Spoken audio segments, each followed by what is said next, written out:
Welcome to the Lockshield Partners Podcast. We believe in financial literacy and love to provide quality information when it comes to areas around financial planning and how it impacts your life.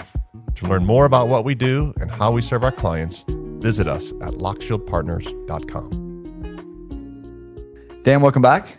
Another edition of our Lockshield Partners Podcast. And today we're going to talk about the unique world of 401k loans. Yeah, that's something that as a financial planner, as a general rule, it's rarely a good idea to borrow from tomorrow for today, especially if you are behind when it comes to retirement planning. Sure. But when used correctly, the 401k loan can be a pretty nice tool. It'd be a very powerful tool. Very powerful tool. Maybe we start talking about some of the nuts and bolts. Sure. So high level, the 401k loan is technically not taking a distribution. That's a big difference. A distribution would be simply taking money out of your account and putting it in your checking account, and that's it. Correct. The buck stops there. A loan is, as it states, you are in essence taking a loan from your future self. That's right. There's an amortization schedule, there's an interest rate, there's a required payment every month or biweekly or whatever frequency your payroll is. Usually through payroll.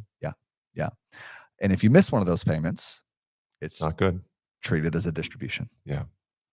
Yeah. So high level, then we'll work our way down. The limits, and this has been the case for as long as I can remember it, $50,000 is the maximum of your balance, not to exceed 50%.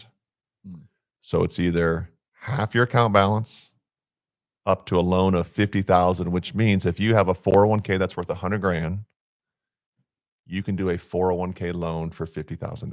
Gotcha. So the mechanics of that, and it's not you don't go through underwriting. It's not like a bank loan, and these are all plan specific, Clark. Not all 401k plans allow for 401k loans. Why would a plan not want to allow that? Sometimes there's record keeping. It's an administrative hassle. That's a nice way of saying it. Yes. And look, from a planning point of view, we as Americans in general aren't great at saving for retirement. So sometimes having those barriers to money for some people is maybe good in the long run. Yeah. So Clark, walk me through a situation. So, okay, you have a 401k, you've been saving money. If it's been the last few years, or if you happen to be in an up market, your balance looks pretty healthy. Walk me through a scenario where, hey, maybe it makes sense for me to utilize a 401k loan. Sure. I'll use our personal example. This is something that we've done in the past. So when Jamie and I decided it was time for us to move out of our initial starter home, that was a house that we really wanted to keep as a rental property, just as an alternative investment on our balance sheet. So the traditional model would be you sell your first house, you take the proceeds, there's your down payment for house number 2. Right. That's kind of the traditional American way to do it. So we had been saving up for a down payment outside of that, but it wasn't quite as much as we wanted for the full purchase. Sure. So since we felt comfortable about our long-term retirement savings, we utilized the 401k loan to use as kind of a chunk of that down payment on the next house. Okay. So you called your 401k provider. We filled out some paperwork. They said, hey, here's your money. We'll direct deposit it.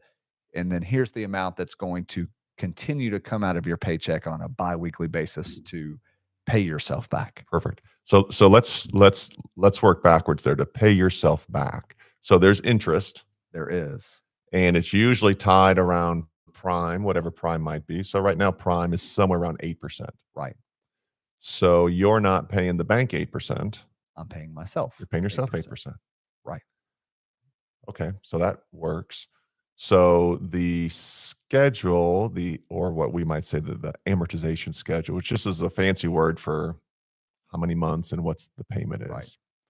Because it's your home, typically it's 2 to 3 years. Right. You're going to borrow money. Pretty short term. It's usually pretty short term. But if it's your home, it's a little different. Based on plan rules, you can stretch it out a little bit longer if it's for the purchase of a primary residence. And I think that was a key. you couldn't simply do it for an investment property. Sure. If it's for your primary residence, they allow you to stretch it out a little bit longer. Sure.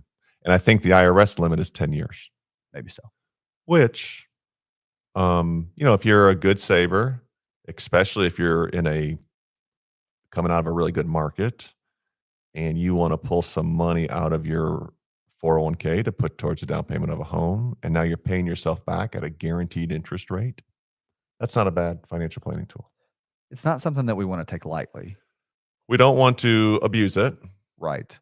But in the right situation, like for our family, it made a ton of sense. Sure. That So- one big benefit I do want to throw in there too, Dan, with that loan, those proceeds from the 401k loan are tax-free. There's no penalties. There's no cost. It takes a week or so and it's in your checking account. That's it. Yeah. So Clark, what happens if you don't make that payment? Or, and the way that you would not make that payment is, for most people, if they switch jobs.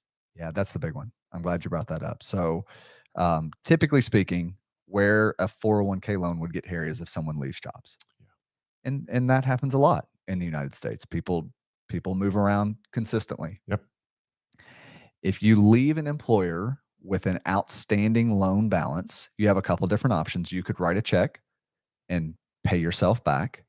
Most people who have taken that 401k loan probably used it for something. That's why they took it. They're probably not in a position to do that. Probably not. Maybe some people are, but most people probably wouldn't be. So if you don't pay it back upon your separation from service, the outstanding amount remaining, not the total amount you started with, the outstanding amount remaining is treated as taxable income in that year.